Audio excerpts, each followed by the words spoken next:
wa Yanga wameendelea kutuunga mkono, wameendelea kutuheshimisha na limekuwa tukio kubwa la kihistoria.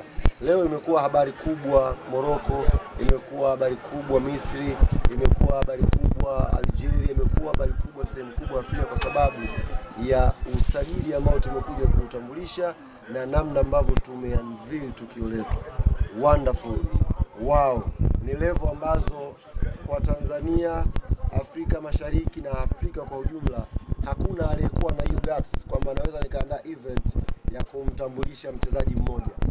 Ni klabu tu huko unasikia Cristiano Ronaldo Real Madrid, Ricardo Kaká Real Madrid, Kylian Mbappe, juzi nafikiri mlimuona Mohamed Salah kule Uturuki. Ni klabu chache ndio zina uthubutu kwamba tunaweza tukaandaa tukio na pakawa hapana mpira wa kuchezwa. Yaani tu mtu anakuja kutambulishwa na watu wa enjoy. Kwa hiyo mimi washukuru sana wana Yanga, namba zimekuwa kubwa, tukio limekuwa juu na tumefanya kitu ambacho kimekuwa na mafanikio makubwa na historia kubwa. Wote waliokuja hapa leo wameingia kwenye historia. Tukiwa tunakumbuka Aziz Ki alivyorudi Yanga, tutakumbuka pia utambulisho wake ulivyokuwa, tutalikumbuka ile tukio, tutakumbuka namna ambavyo Yanga ilisimamisha nchi kwa X Factor Stefan Aziz Ki kurudi nyumbani. Semaji mmemwaga rasmi Alan Okello kule Ruangwa na hapa rais ametangaza kwamba mmefikia makubaliano ya kumuuza Starboy. Kwa namba zake za msimu uliopita watu wengi hawakutarajia kama mngeweza kumwachia. Kwa ngumu rahisi kiasi. Lakini pia mmemuuza timu gani lakini pia na kesi. Unajua sasa issue za usajili niwafundishe kitu. Unapokuwa umuuza mchezaji, haki ya kumtangaza mchezaji na kuwa kwa ile klabu iliyomnunua mchezaji. Sisi jukumu letu ni kumuaga. Anakwenda wapi ni exclusive ya klabu inayomnunua. Tukitangaza sisi maana yake tunakwenda nje ya weledi wa kawaida kabisa kwenye mambo ya biashara ya mpira. Kwa hiyo leo tumetangaza kwamba tumemuuza Starboy Alan Okello na tumemuuza kwa pesa ndefu kweli kweli. Kuna fedha ya kwanza ilikuja tukawaambia hapana. Ikaja fedha ya pili tukawaambia hapana. Ikaja fedha ya tatu tukazungumza na technical bench, tukazungumza na mchezaji kwa maslahi ya pande zote mbili. Kile kibunda ilikuwa ngumu kukiacha.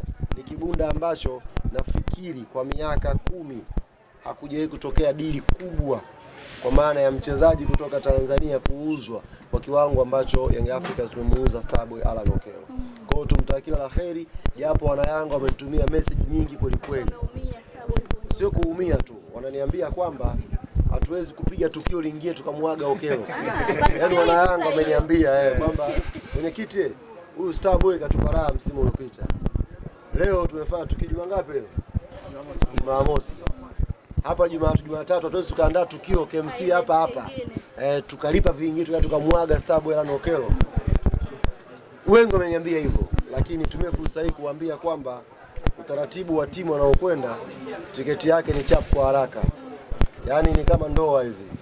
Ukishakubali mahali ya mtu, share akishapiga goti mkiinuka, wanao hata ubwabu hawatakaji, watakondoka na mtu wao. Kwa hiyo jambo hilo halitawezekana. Tumeandaa namna nzuri ambayo Okello atatuaga kupitia social media, atapata nafasi ya kukusanyika kwa sababu safari yake ni haraka. Msimu unakaribia kuanza anapokwenda, kwa hiyo atakiwa aende akajiunge na timu yake haraka iwezekanavyo. Kwa hiyo tumemshukuru Starboy Alan Okello kwa mchango wake msimu uliopita, mchango mkubwa ambao ulisababishia timu yetu kupata matokeo, lakini maisha ya mpira yako hivyo siku zote, anaondoka mmoja, anakuja mwingine. Ameondoka Alan Okello, amekuja Stefan Aziz Ki. Ameondoka Starboy, amekuja mwamba wa Wagadugu Master Ki. Kwa hiyo tumetoa Starboy, tumeingiza Master Ki. Maumivu yako pale pale. Kama kuna mtu alisema Okello huwa hafungi mechi kubwa, anayefunga mechi kubwa amekuja sasa. Walikuwa wanazungumza. Walikuwa wanachambua kama huyu Okello huyu anafunga tu mechi ndogo, mechi kubwa hafungi. Nitumie fursa hii kuwaambia wale wote mlikuwa mnachambua hilo jambo. Sasa Okello ameondoka, anayefunga mechi kubwa Master Ki mzigoni. Oktoba inshallah. Bila shaka dili lake limefanikisha usajili wa Stefan Aziz Ki. Yes, ilikuwa ni hesabu tu rahisi za ana do. Hela ambayo tumeipata, jamani ni hela ndefu. Sisi tulipiga simu moja tu kwa wale wa Libya. Mnamtesa mtoto wetu, mnataka shingapi? Wakati kisika tukawaambia tumeni akaunti yenu, kibunda kikaingia. hela ambayo tumemnunua Stefan Aziz Ki kwa wale Tripoli ya Libya, kuna chenchi imebaki. Hiyo chenchi ukiipanga ni urefu wangu na inapita, yaani mimi nisimame hapo, hicho kibunda kilichobakia chenchi kinakwenda juu zaidi. Mjue tumefanya biashara kubwa kwelikweli ya kumuuza Starboy Alan Okello, alafu tukaangalia sokoni tuna shinteni gani mwingine ambaye anaweza kuongeza thamani na akavaa viatu vya Starboy. Tukagundua kuna mtoto wetu wa nyumbani Master Key, tukapiga simu moja, hela mfuko wa shati tukatoa hapa tukaingiza hapa. Uzuri ni Waarabu wote tumehamisha tu kutoka Mwarabu huyu kwenda kwa Mwarabu huyu. Wahadha, salamu alaykum, watajua wenyewe. Chenchi yetu imebaki, na hiyo chenchi iliyobaki ndio engineer akasema tulikuwa tunafyatua mwingine, ndio hivyo tu, lakini tulikuwa tunafyatua mwingine. Sasa kama engineer kasema pale kuna chenga na atamrudia, kwa maana yake mimi siwezi kuwa exclusive. Sasa ni kwamba dirisha tumelifunga leo, dirisha hili tumelifunga kwa mchezaji ambaye tumemtambulisha leo.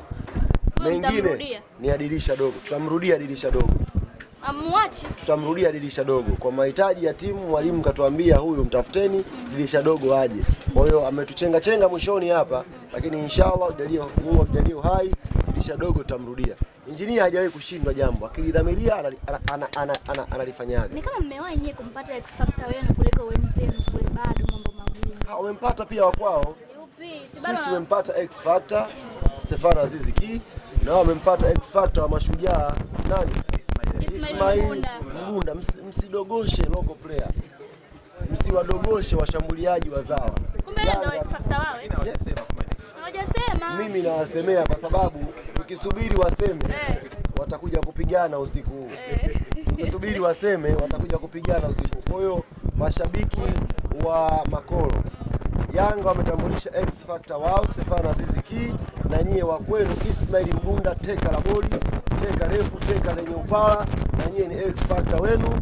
Maisha yameisha leo. Kazi itakuwepo kati yake na Shashaman. Shashaman. Wakati half time tunakwenda, unajua kuna baadhi, na hii niweke vizuri, kuna baadhi ya, sisemi kama ni wachambuzi, nitakuwa nakosea heshima tasnia ya uchambuzi. Kuna baadhi ya influencer wa mitandao wa kimpira, hawa hawapo kwenye level ya uchambuzi. Kuna wachambuzi wanafanya kazi nzuri ya kuchambua mpira.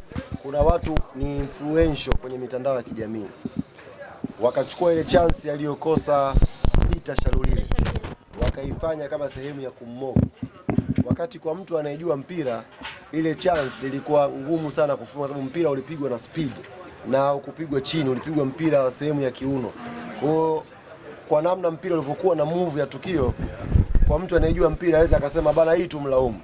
Hii kwa sababu ni kikundi cha watu ambacho kinaokota kila baada ya mwezi, kile kinajaribu kumfananisha Lulile na cheka lao na Dumbia. Akikosa Dumbia sawa Shasha. Ndio maana sisi tunafurahia kwa sababu the more wanamfanisha Lulile na Dumbia, ndio the more maisha ya Dumbia Tanzania yanakuwa mazuri, ndio the more anabaki striker la boli. Kwa hiyo sisi kama wana Yanga tunawaomba pia Simba Sports wamtunze Dumbia ili aendelee kushindana na Shalulile. Na kwa nini unamtetea? Si mtetei, ni striker mzuri.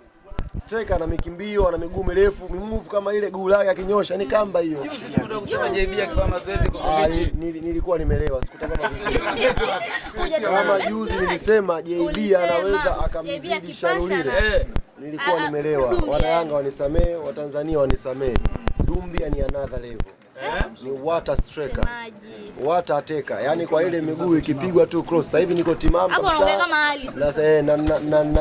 na daraja bila ukocha yule kwa miguu yake, yani libasi aweke tu mpira, yeye atagusa tu kama ile striker. Wamvumilie, wampe muda kama sisi tunavumumia Shalulile, naye wampe muda, atafunga tu. Wakikosa hapa si inakuja Ramadhani kwamba akafunga hata mwezi mtukufu. Mmesema kwa Shalulile mtaruka sana. Na alhamdulillah tunaendelea kuruka. Unajua kuna kitu kimoja niwafundishe leo kuhusu Shalulile. Kwanza ni kiongozi. Namba 2 sio striker ambaye atakosa nafasi moja alafu akate tamaa. Atarudi tena na tena. Tena na tena. Atapambana kwa kila timu inapata matokeo mazuri. Kwa hiyo we are very proud na pira Shalulile, na tunaamini atakuwa na mwendelezo wa kufunga zaidi. Mechi iliyopita kwenye dabi kuna watu kama walimzungumzia kwa mashaka Hussein Zakwani leo wameona booster ilipofunguliwa. Sisi kila muda tunazidi kwenda mbele, players wetu wanazidi kuchanganya. Kuna muda mtakuja kumuona Fred Ngoma hapa aikamata midfield, mtakuja kumuona Magician Chuga Boy akirudi. Kwa hiyo the more tunakwenda mechi inazidi kwenda mbele, tutazidi kuifungua timu yetu. Mechi ijayo za nani na Coast Ndio. itakuwa hapa Mmeambia KMC tumesikia. Yes, ni wape sio tetesi. Ni rasmi michezo yote ya Yanga ya ligi kuu na michezo ya kombe la shirikisho la CRDB tutaicheza hapa kwenye uwanja wetu wa KMC Complex. Ni uwanja wetu, mwenye timu hajulikani yuko wapi. Kwa hiyo ni kimamlaka kiumiliki kwenye hati ni uwanja wa KMC, lakini kimamlaka ni uwanja wa Yanga. Kwa hiyo huu ni uwanja wetu wa nyumbani. Wana Yanga muwe huru, mkipita nje pale pigeni picha, mpo kwenye dimba lenu. Mechi nafikiri tarehe 20, nafikiri sina ratiba vizuri. Tutakuja hapa na hiyo siku tutakuwa na wachezaji wetu wote. Selemani Mwalimu atakuwepo hapa, Stefano Ziki atakuwepo hapa na Clement Mzize tarehe 20 bado. Mzize anarudi mwezi wa 10. Yeye na Dickson Jobu inshallah. Semaji tunamaliza kwa kumzungumzia Casemiro. Mwalimu apata nafasi ya kumpa. Yes, kwanza niwapongeze TFF na bodi ya ligi kwa kanuni walioitengeneza. Kanuni iliyowekwa ni kwamba wachezaji wote wa under 20 wanatakiwa wacheze asilimia ngapi? 10 ya mchezo husika. Kwa mechi ikiwa dakika 90, asilimia 10 dakika ngapi? 9. Kwa hiyo wachezaji wote wanatakiwa wacheze dakika 9 kutoka under 20. Lakini sisi kwa quality ambayo tuko nayo, tuna mchezaji kama Casemiro amecheza zaidi ya dakika 50. Hiyo ni quality. Tuna under 20 anaitwa Chuga, anaweza kupiga 90 minutes. Umeelewa? Tuna under 20 mwingine anaitwa Mihambo, anaweza kupiga. Ninju tumemtoa kwa mkopo, taarifa yake tutakuja kuwatangazia. Nafikiri leo dirisha likifungwa tutapost taarifa ya wachezaji wote tuliowauza, tuliowatoa kwa mkopo na ambao tumemaliza nao mikataba. Kwa hiyo sisi tuna wachezaji vijana ambao wanaweza kucheza zaidi ya dakika 9. Kwa hiyo tupongeze bodi kwa kanuni hiyo. Hawa vijana wanatakiwa wapewe confidence akucheza vizuri mechi ya Yanga Day, lakini leo kapewa nafasi kaperform kwenye viwango vikubwa. Mechi ya kwanza away what a performance. Kwa hiyo tunaamini mechi ijayo anaweza kapewa Chuga, anaweza kapewa Mihambo. Lengo ni kuhakikisha vijana hawa wanaonekana na wanakuwa kwenye nafasi nzuri ya kufanikiwa. Bana, asanteni.